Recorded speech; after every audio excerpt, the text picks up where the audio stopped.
This is James Randi, and you're listening to The Skeptic Zone.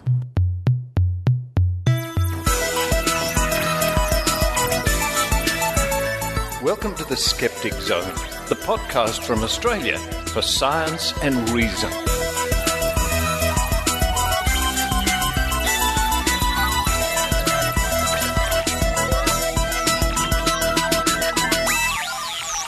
Hello and welcome to the Skeptic Zone podcast, episode number 428 for the 1st of January 2017, which means the Skeptic Zone podcast has been produced in 10 different years. The show's not 10 years old yet, but it's been produced and broadcast in 2008, 2009, 2010, 11, 12, 13, 14, 15, 16, and now 17 in 10 different years. I'm not sure. Do I get a cake or something for that? I really don't know. Maybe you can decide after listening to this episode of The Skeptic Zone. Happy New Year, by the way. We're going to kick off with an interview, the last in the series of interviews from New Zealand, the recent New Zealand Skeptics conference. And I chat to the chair of the New Zealand Skeptics, Mark Honeychurch, who's going to let us know what is happening with the New Zealand Skeptics, what's been happening, what's going to be happening into the future. What a fine bunch they are. What a fine outfit the New Zealand Skeptics are. I had such a wonderful time at their conference. Maybe one day I'll be lucky to visit there again. What's happening with the New Zealand Skeptics? Find out at the top of the show. Following that, it's more Brew Ha Ha Science from Australia Science.tv with Ben Lewis. Then it's the return of the Cass Files with Dr Cassandra Perryman. This week, Dr. Perryman is going to be looking at some of the myths and misconceptions regarding cannabis. Yeah, cannabis. It's legal in many parts of the world now. In the US, it's a bit of an odd situation where it's completely legal some places and not other places, and a bit legal here. And there's the question of medical marijuana.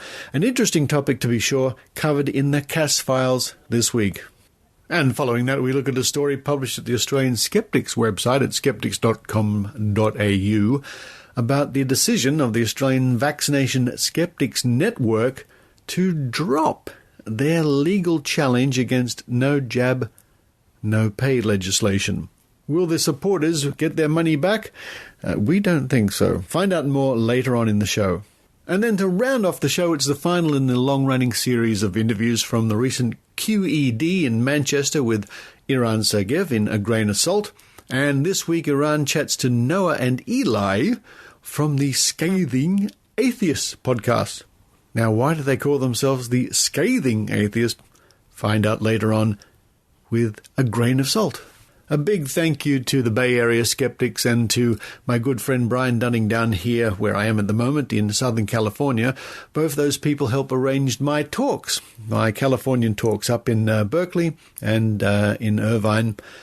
And I was so touched how well they were attended. Lots of people turned up in both locations. In fact, in the Irvine one, the room was overflowing, which was fantastic.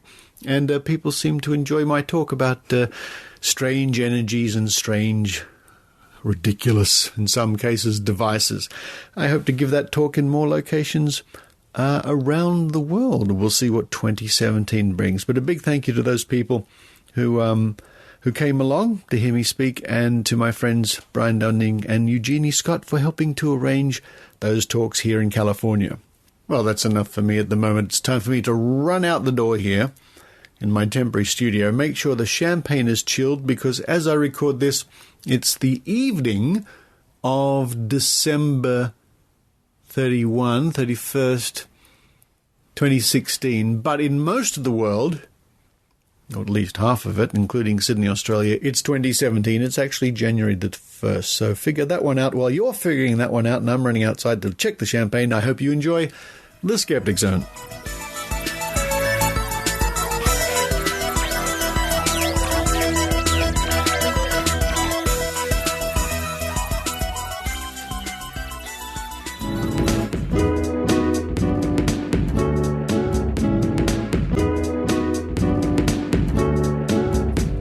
Mark Honeychurch, good to be here in Queenstown for the convention, which is all over now. It has just finished, and it's great to have you here. Thank you for coming over and coming to speak to us, guys. It was fun. I was pleased that I was able to do my talk before this little cold set in too much, but I got away with it. Yeah, I didn't hear any sniffles while you were up on stage, so that was good. Now, what can you tell our listeners? You were on the show last year, of course, but what can you tell our maybe more recent listeners about the New Zealand Skeptics?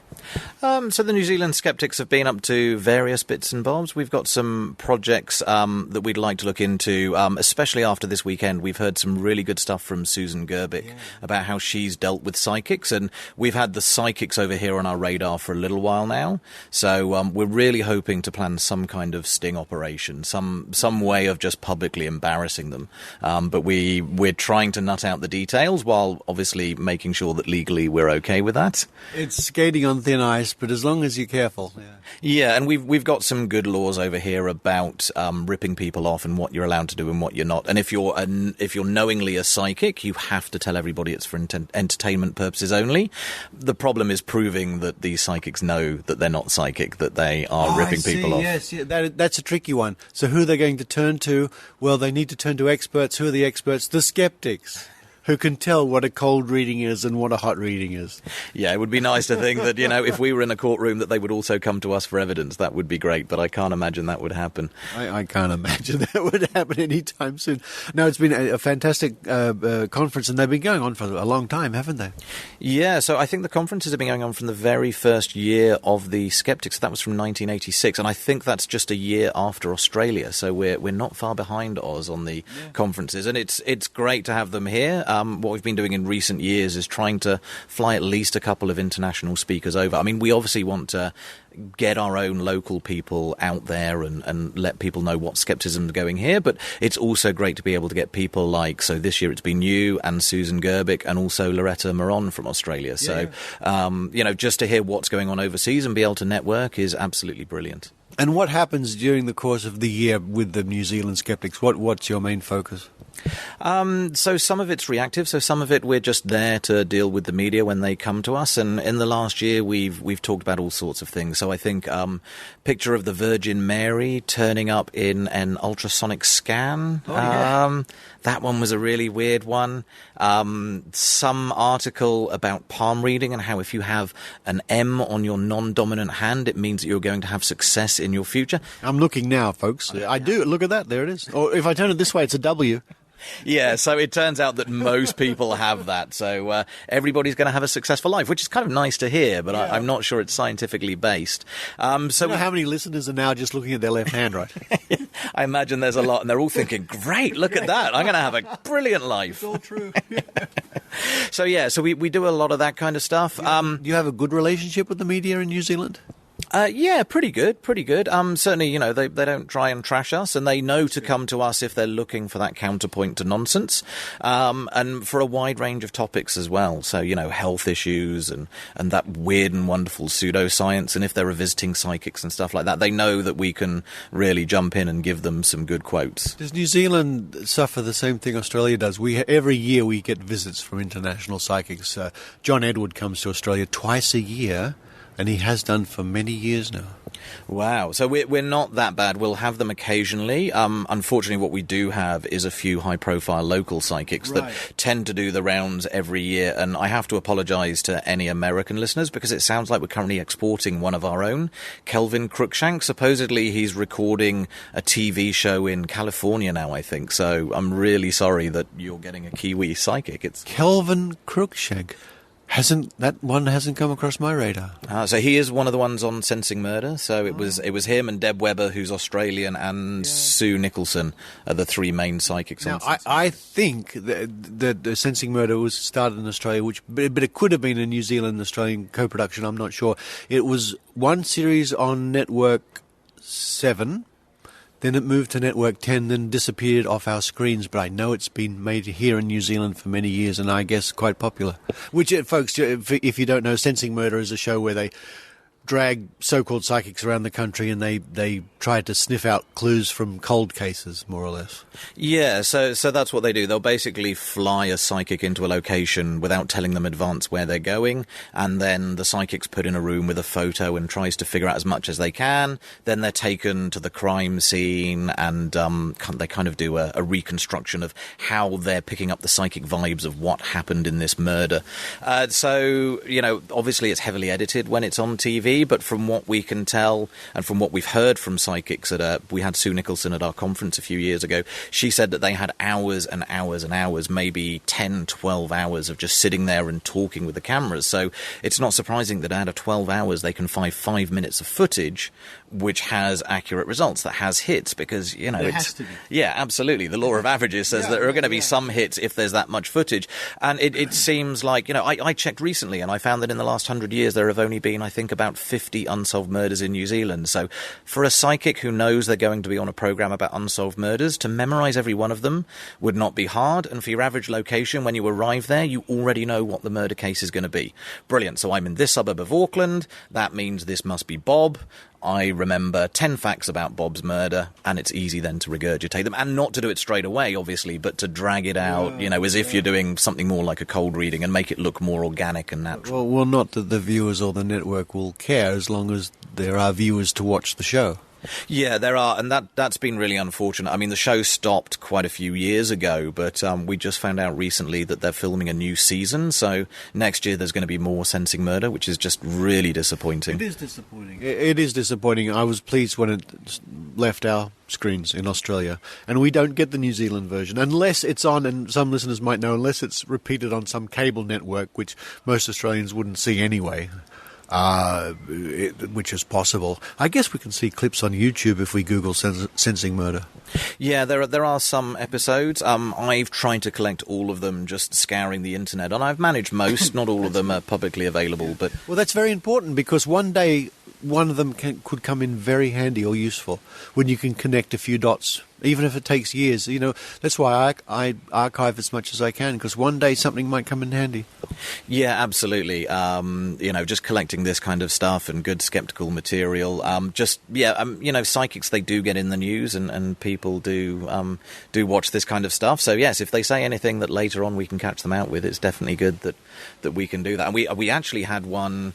It wasn't psychics, but I think about a year ago, we had a UFO video over here. In fact, we might have talked about this last time, where we have a local magazine called Uncensored. It's a big conspiracy magazine, and they bought genuine UFO or alien footage, alien autopsy footage, and They bought it, and then someone very quickly realised, one of the journalists over here, they realised that it just came from a movie. That there was an alien autopsy in a movie, and it matched scene for scene. It was brilliant. So yeah, it's nice when they get caught out like that. And as you say, sometimes it's a long game. You store stuff away for years, and maybe eventually it will become useful.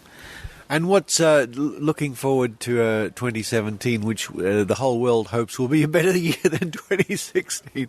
What's up your sleeve? What's in store for the skeptical movement in New Zealand? So we've got a few medical things coming up. So the first thing is that the government here in New Zealand is trying to move the decision for fluoridation of water. At the moment, local councils get to choose where they fluoridate.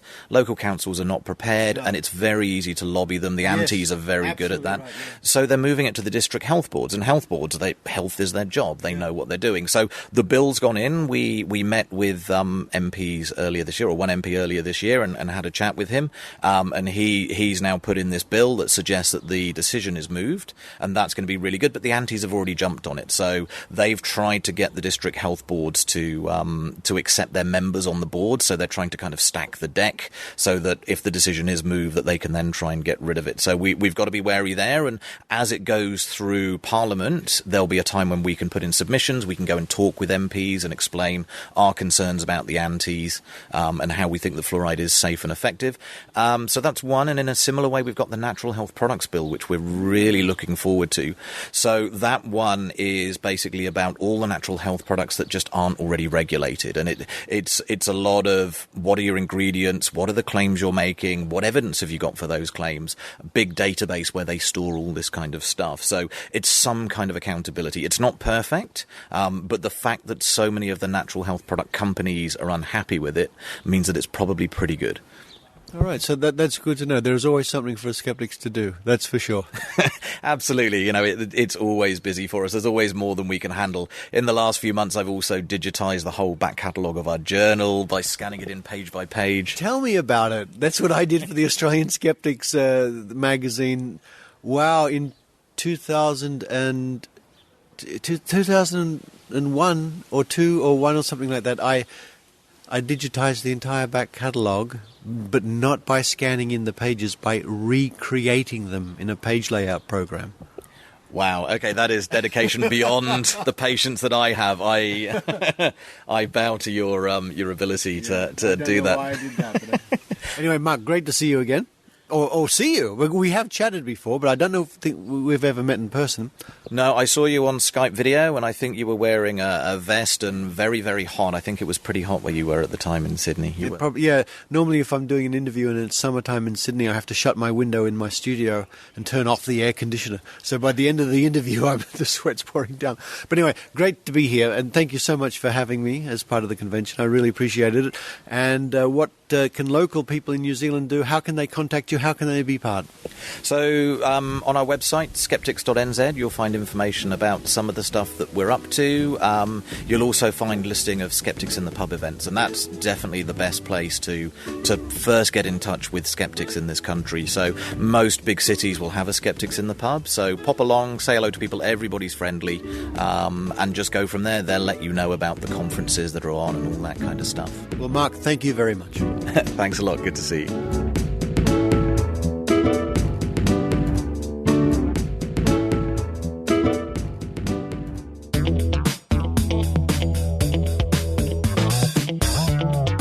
And now, direct from the cafe at Australia's Science Channel, it's Brew Ha Ha with Ben Lewis.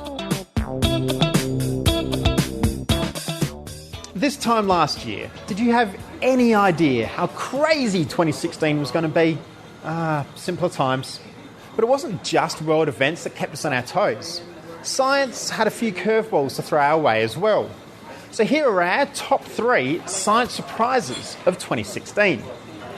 On October 14, 60,000 Tesla car owners in the US woke up suddenly the proud owners of a driverless car, at least when they hit the highway, as Tesla had updated the software in their existing vehicles. It was a bold step forward in a culture where the legal issues lagged behind the engineering. Quick quiz. What do these have in common? Fireworks, the Samsung Galaxy Note 7, and your mind when contemplating the universe. Yep, they all explode, but only one was an unwelcome surprise that had us talking about what happened and how to recycle all those unwanted phones. And lastly, augmented reality took a huge and surprising step into the mainstream this year when Pokemon Go was released. And suddenly our streets were overrun with trainers collecting Pokemon and going to gyms to battle. Yeah, I still don't get it, but it certainly took the whole world by storm. Those are the biggest things we didn't see coming. Top that 2017. Australian internet service providers have been given the hard word by the government. Block people from accessing or downloading content from torrent sites. This news might have you thinking one of 2 things. Good, piracy is theft. Or, damn, where am I going to get Game of Thrones for free now? But maybe, just maybe, laws like this that stop people from easily accessing certain websites have an unexpected bonus. Maybe, whenever a law like this is passed, people react by finding a workaround.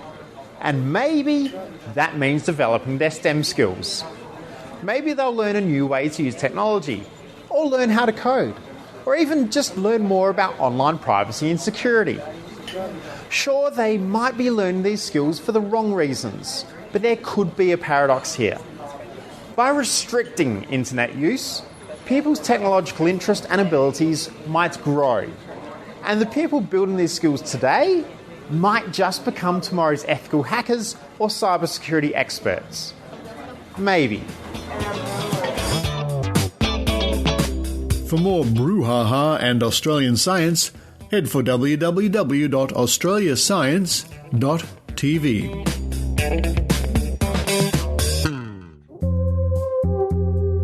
Quackwatch, your guide to quackery, health fraud, and intelligent decisions, operated by Stephen Barrett, MD.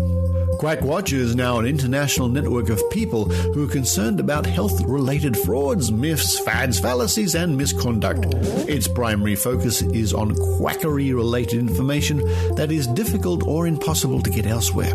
Articles on quackery include quackery, how should it be defined, how it sells, 26 ways to spot it, how it harms cancer patients, 7 warning signs for bogus science, why health professionals become quacks, and many more, including in-depth looks at acupuncture, chiropractic, homeopathy, naturopathy, and much more.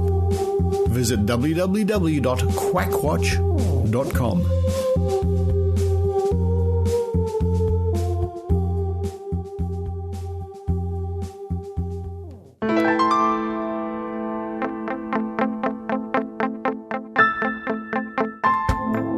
The Cass Files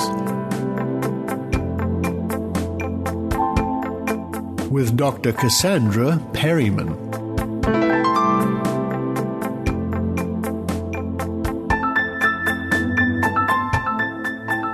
Hello, Skeptic Zone. This time on the Cass Files, I'm going to discuss cannabis.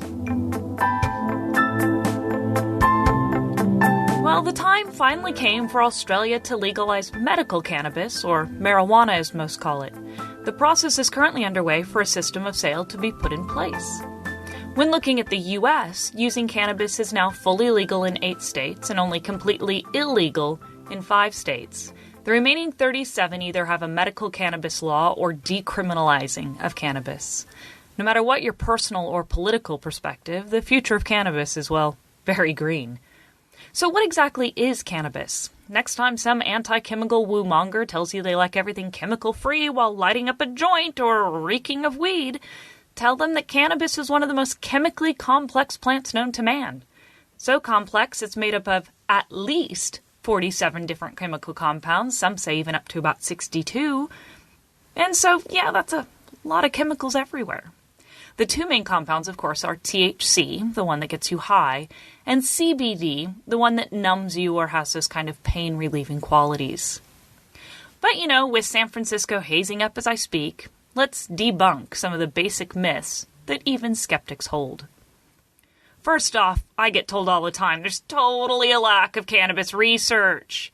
I've heard this myth from anti-big pharma types and skeptics alike. Yes, partially valid. In the U.S., cannabis has been a federal Schedule I substance for a long time, and that did stifle a lot of potential research. But that's not the case anymore. In the past 10 years alone, a few thousand studies have been conducted, some of them even full randomly controlled trials looking at the medicinal qualities of cannabis. Go look a couple up. They're fantastic. And that leads me to the second myth I hear all the time, that cannabis has medicinal properties. A lot of places have it legal as a medicinal plant, so does that hold water? Sometimes, but not on many of the major things that get assumed.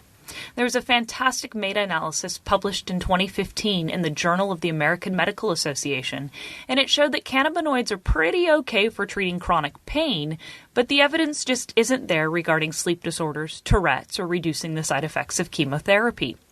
Additional research has weighed in and shown that cannabinoids may help with multiple sclerosis and potentially stimulate appetite for individuals who are having weight issues. One particular study looked to see if individuals with HIV could have their appetite stimulated, and the findings were pretty lackluster. There's also little to no support that cannabis helps with anxiety, partially because, well, some people become anxious due to the THC.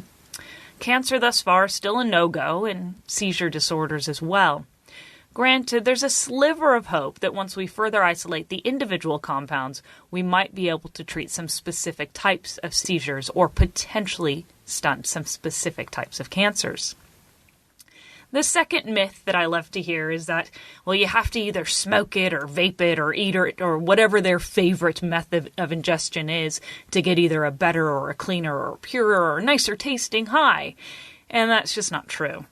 Quite a few studies at this point have shown that the method of ingestion does not matter when it comes to the effects. What does matter is the balance of the compounds and the method of heating. You see, the psychoactive compounds in cannabis are only released after the plant reaches a certain temperature. So, a properly prepared brownie with 14% THC is going to generate the same high as smoking a joint with 14% THC. What will change, though, is the time between consuming or inhaling and to when the psychoactive effects are actually felt. I hear a lot, too, that cannabis is better than alcohol or cigarettes, therefore should be legal. I mean, seriously, you get told that you can't get cancer, and I get told that you won't get addicted, and I get told that it's safer, and I get told a lot of things, and it's horrible. First, we can't really lump all those substances together. Yes, cannabis is safer to the individual than both alcohol and cigarettes, but we can't say it's safer to society because the individual can still be impaired while driving, can still be engaging in potentially dangerous behaviors. Some individuals do experience anger and anxiety after consuming cannabis, and so you kind of get the picture. They're really not equivalent. The point is, though, that if you're still smoking cannabis, you are still bringing a toxic burning substance into your lungs. And that's bad. Your risk of cancer is not nearly as high as with tobacco, but the risk is still there. Also, cannabis is absolutely addictive. By addictive, too, I mean alcohol and tobacco level of addictive. You won't get hooked on alcohol if you drink on occasion and you control your amount, and you certainly don't get hooked after the first drink. It's the same with smoking cigarettes. You have to get in a routine and drink or smoke to at least a moderate level. That's how it also works with cannabis. Research has shown that consistent high to moderate to heavy use has about a 25% chance of leading to addiction. It makes sense. Cannabis still works on the reward pathway in the brain, that dopaminergic pathway, and so it still stimulates the brain center that deals with addiction. What's interesting, though, about cannabis addiction is that there isn't really a withdrawal period. Instead, it's just a cycle of intense craving. It's not pleasant, and it is very hard to treat. It's even harder, though, for people to go get treatment because of how pervasive that myth of cannabis not being addictive is. You can't be addicted to something that's not addictive, right? So you shouldn't have to go get treatment for something that is addictive because you can't get addicted, right? It's very dangerous. The other side of the addiction argument I hear is it's just as addictive in alcohol and tobacco and they're illegal, so cannabis should be legal too. Well, realize, my dear fellow skeptics, that if you use that argument, cocaine should also be fully legal, as it's actually less addictive than cannabis, tobacco, and alcohol. I'm not saying I disagree that cannabis should be legal. I'm just saying don't use the slippery slope addiction argument to explain why cannabis should be legal. No matter what your political beliefs, or no matter what your purpose for cannabis, the world is changing and our view of cannabis is changing with it. Like with everything, though, always remember to be responsible, make educated choices, and stay skeptical.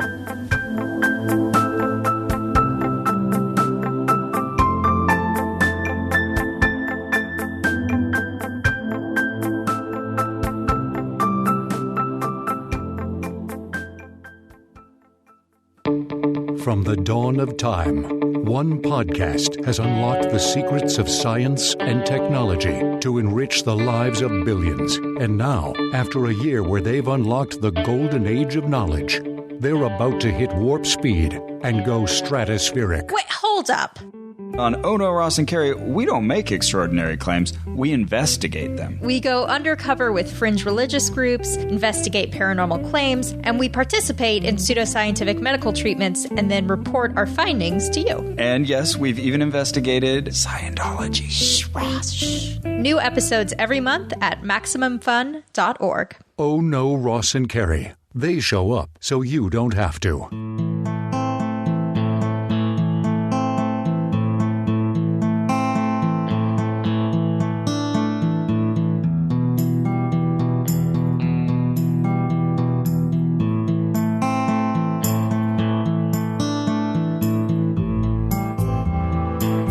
from the website of Australian Skeptics, skeptics.com.au. Published on the 28th of December 2016 by Tim Mendham.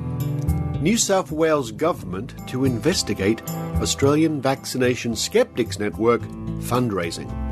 The Australian newspaper reports that the New South Wales Fair Trading authorities will investigate the Australian Vaccination-Sceptics Network, AVSN, for, quote, potential breaches of the Charitable Fundraising Act and the Associations Incorporation Act, end quote.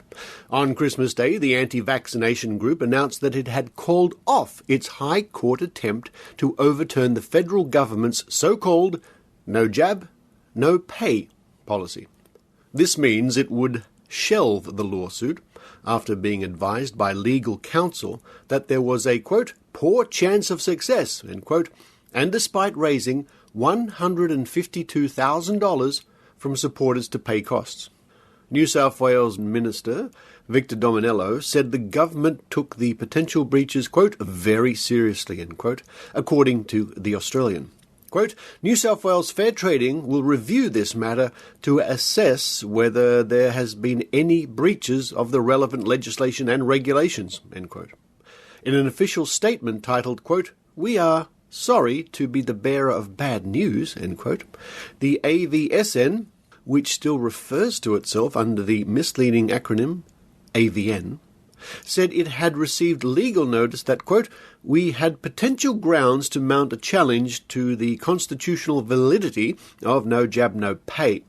On the basis of this advice, we retained a legal firm and invited our members and supporters to sponsor the legal challenge.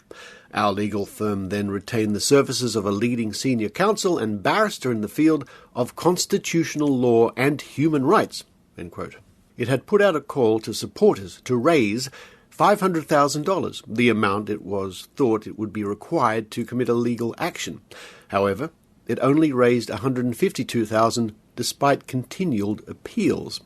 Subsequently, counsel had apparently advised the organisation not to proceed, quote, due to the poor chance of success and the high costs of a high court challenge, end quote. Quote, as you may be aware, end quote, the statement continues, quote, the Australian Constitution does not guarantee most of the rights and freedoms enjoyed by other Western democracies. Our Constitution relies on the principle of representative democracy, which, unfortunately, does not serve well the interests of unpopular minorities. We were absolutely devastated when we received this advice, as we wanted so much to believe that justice still exists in Australia, end quote. The total cost of advice, according to emails sent to members, was $72,526.37. The question now is what it intends to do with the amount of money it says it hasn't yet spent. There is no guarantee that it will be returned to supporters, that being only one option it suggests. Others include, quote, investigating a range of alternative legal avenues by which to introduce much-needed transparency and accountability into Australia's vaccination program, end quote, including a possible royal commission to the Therapeutics Goods Administration, the Australian Technical Advisory Group on Immunisation, ATAGI, and the Pharmaceutical Benefits Advisory Committee. It also suggests a plan, quote, to start the process of finally bringing together the people who could help start a retrospective fully vaccinated versus fully unvaccinated children's long-term health outcome study, end quote, funding for a public education program and bringing, quote, top international experts to speak in Australia, end quote, or purchasing advertising around Australia. Quote, we also want to hear from you and welcome any other suggestions from our members or sponsors as to how the legal funds could be best utilised. Please don't hesitate to contact us and share your ideas, end quote.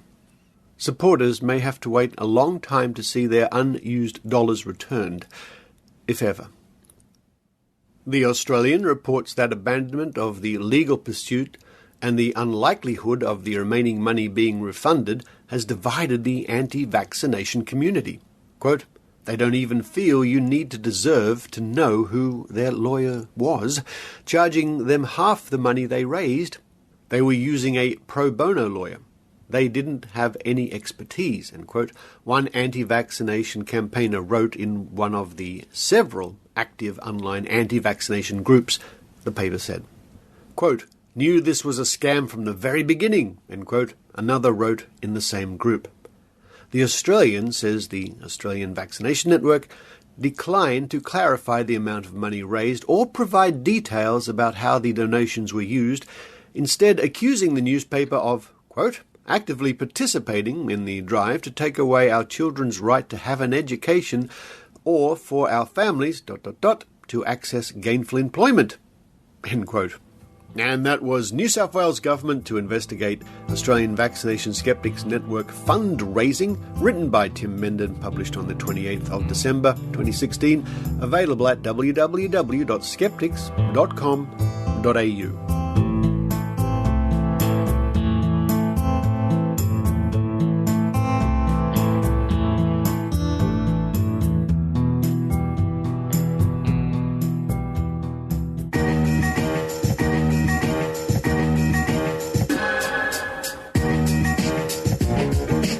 Hello, Richard and all the listeners of Skeptic Zone. My name is Ran Levy, and I'm the producer and co-host of Curious Mind. It's a podcast about science, technology, and history at www.cmpod.net. Each episode will bring you interesting stories from a wide range of subjects, from physics to astronomy and medicine, from arts to science fiction. We strive for the highest production values both in content and in delivery. We already have on the air episodes about German U-boats in the Second World War, about the history of X-rays and the war of currents between Tesla and Edison. Come and have a listen. www.cmpod.net.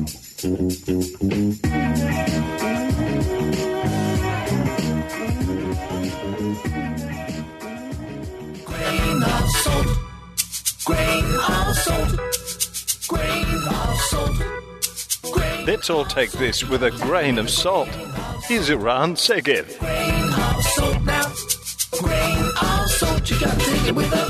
Hello, I'm here with Noah, Heath, and Eli from the Scathing Atheist Podcast. Hello. Howdy. We're on the Sunday night after QED. There's a little bit of a voice left. Maybe if you could tell us a little bit about the provenance of Scathing Atheist. But no, the whole concept of the Scathing Atheist originally was to, there were a lot of shows out there that spent a lot of time debunking Christian apologetics and trying to appeal to the nominally Christian person and teach them that atheists aren't horrible people. And we thought, let's balance that out by showing them how horrible we really are. And kind of take it from the other angle. So, basically the idea was not so much to have a show that promoted atheism, so much as a show that entertained atheists. A show by atheists, for atheists. The religious folks aren't invited. They can listen if they want to, but, caveat emptor and all of that. That's not the intended audience of the show. How long ago did you start? What has it been? Over 3 years, 3.5 years? It started in January of 2013. 3.5 years plus. And, Eli joined fairly recently. Yeah, episode 187. Although, plenty of times before that, in not quite as regular capacity, but... Yeah. So, Noah and Heath, these are not your real names. So, can you just tell me about why, as Australians, would not understand why that would be necessary. But you've referred to it on the show, but I'm assuming that some of the people listening to this will not. Oh, yeah. The United States is perhaps even more crazy about that. We also, Noah and I, both work for a company in a field in which it was necessary to not be politically incorrect in a certain way. Working with kids, going to schools, doing programs like that. So that was part of the reason for that pseudonym idea. Okay. And do you still feel that need, or has the landscape changed, or is it still is it just momentum, or is it something that you feel? In a lot of ways you can't, once people know you by a certain name, It's pretty hard to switch to a different one.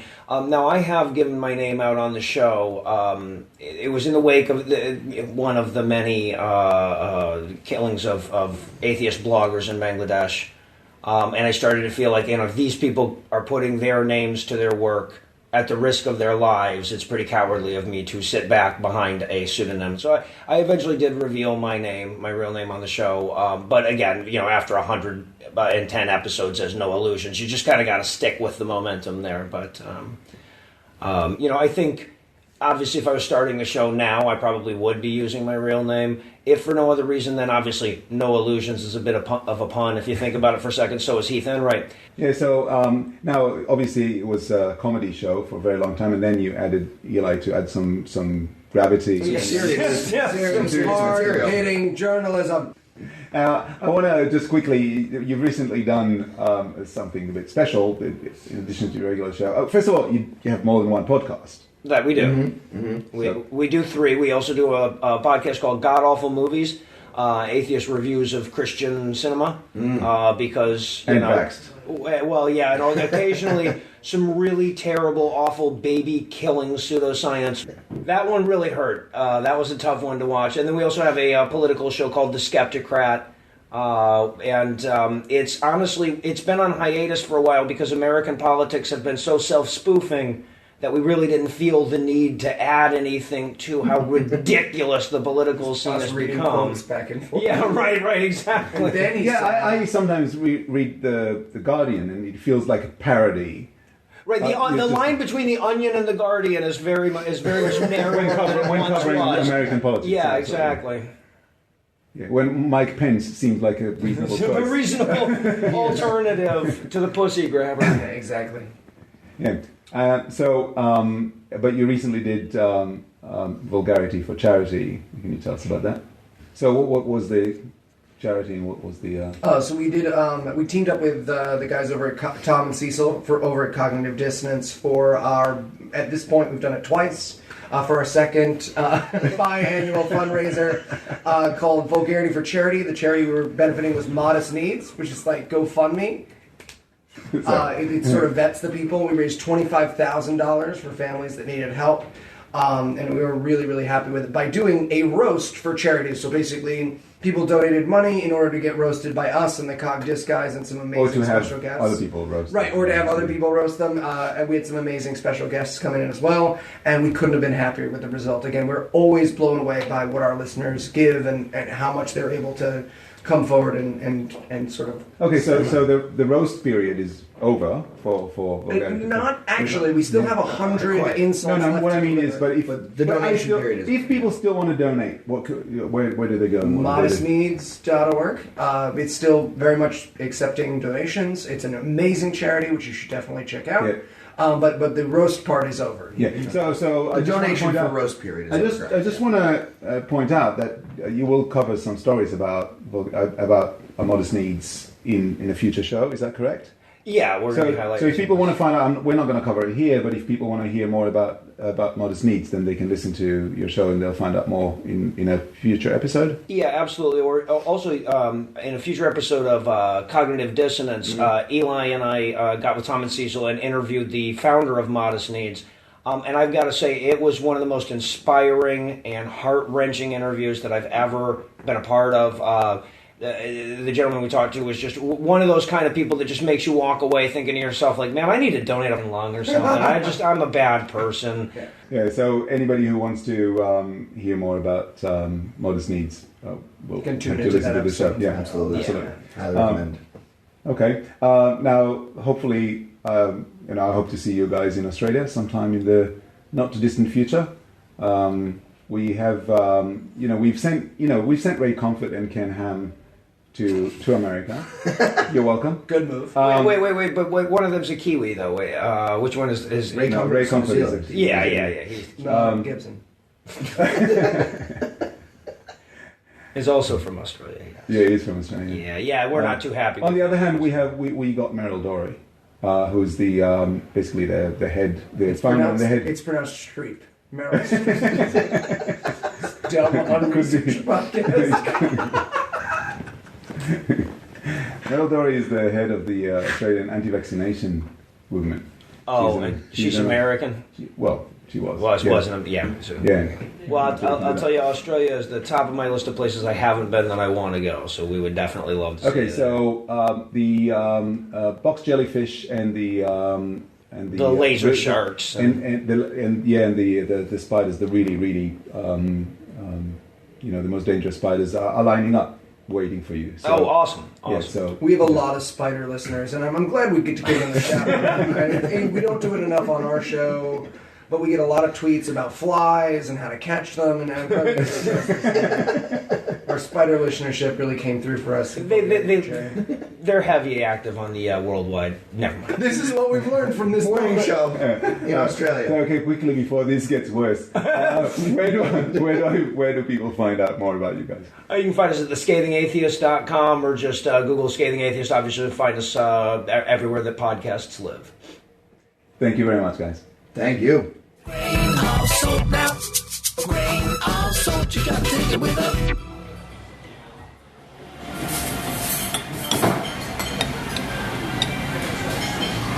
Hey, Richard. Oh, hi, Trish. Hi. Would you like a coffee? Yeah, thanks. What are you working on?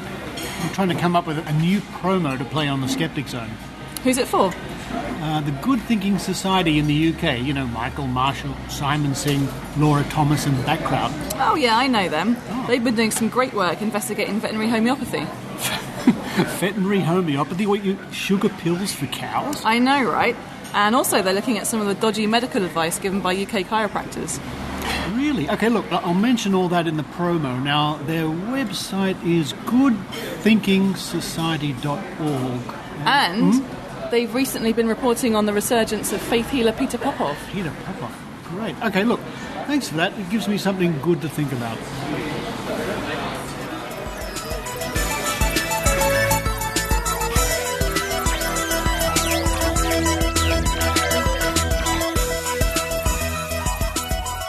Thank you for listening to the Skeptic Zone. No matter what year you're listening to this show, it might be 2016. A few people might be just catching this podcast at the very end of 2016, or most of you the beginning of 2017. Or if you're listening in archive format, who knows what year. You might be listening in 2020 for all I know. Hello, all those people listening in 2020. What are you doing listening to this show? Well, I hope you enjoy it anyway. I fly back to Sydney, Australia in a couple of days. I'm not sure what the next episode of the Skeptic Zone will bring. I think we can give you news about a new reporter coming up. That's exciting, but we'll see what happens there. But apart from that, it's another year of investigations, reports, interviews, trying to control Maynard, which is difficult at the best of times, and hopefully a lot more entertainment for you, my dear listeners. And once again, thank you to those people who do chip in to the Skeptic Zone via PayPal or Patreon at skepticzone.tv. Your contributions mean the show keeps going for everybody. So thank you very much. But for this week, from Southern California, this is Richard Saunders, signing off. You've been listening to the Skeptic Zone podcast. Visit our website at www.skepticzone.tv for contacts, an archive of all episodes since 2008, and our online store. Please support the Skeptic Zone by following us on Twitter at Skeptic Zone, liking us on Facebook, and leaving a review on iTunes. You can also show your support by subscribing via PayPal for as little as 99 cents a week. The Skeptic Zone is an independent production. The views and opinions expressed on the Skeptic Zone are not necessarily those of Australian Skeptics Inc. or any other skeptical organisation.